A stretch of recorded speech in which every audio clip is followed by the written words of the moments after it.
PAR is a collection of churches, local churches, that meet together after a disaster, a tornado, a flood, or whatever, and work together for the good of the Lord. After the 2011 tornadoes that hit the area, they started organizing shortly after that. 10 trailers for 10 different churches was the concept, with a mixed leadership and an idea that together we could prepare and respond the next time it happened. You know, these people that you're meeting, it's a pretty low point for them. You know, they've gone through some traumatic situations, you know, whether it's a tornado, flooding. You know, they're in great need, and the people that PAR serves are the ones that don't really have another means of getting help, you know, maybe insurance-wise or something like that. We were in Florida working for a family down there that were Cuban immigrants, and when we got through, we always pray with the individuals when we get through with their job. And after we got through praying, he told us all, he said, "I want to have what you have in here." You know, there's this massive destruction all around them, and they don't know where to start. And by going in there and getting that initial thing and showing them it can be done and all is there, gets them motivated and uplifts them that this is going to be okay.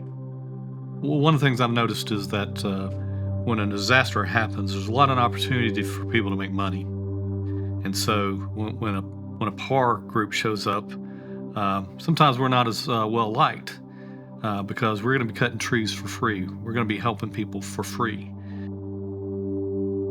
We had a first big tornado outbreak after we had formed. It was actually out in Oklahoma.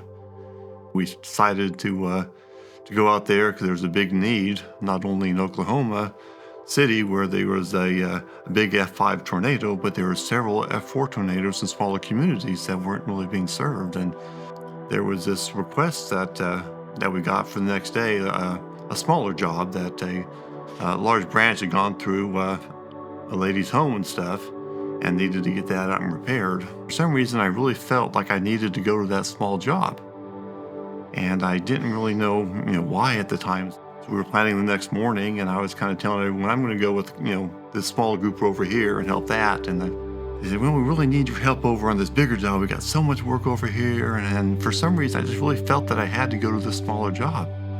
So I get over there, we start unloading our Twickenham trailer, and all of a sudden this lady comes over from across the street. It's kind of, frantic, hey, if there's any way you could come over and help us, I'd just be so thankful and stuff. It's an older lady, and she's got a husband who's fighting cancer and a veteran and everything. And they had this big tree that he'd put a strap around because it kind of split down the middle. And part of it was about to fall on their house. And I said, oh, yeah, of course, let me get a couple other people, and so we got some of the volunteers over there and worked that morning, and we got that tree down and started working on these big branches and stuff. And then she has some lunch prepared for us. So we sit there and take a break and stuff at lunch, and she asked me, "Do you know why you're here?" I didn't really know how to answer that at first, and she said, "You're here because I was frantically praying yesterday that someone would come to our neighborhood," and she said, "You're an answer to my prayers." And chills just came over my body right then, realizing that what I was feeling yesterday to go to this job, that came from God. And He was calling me to be in this place to help that lady and that man.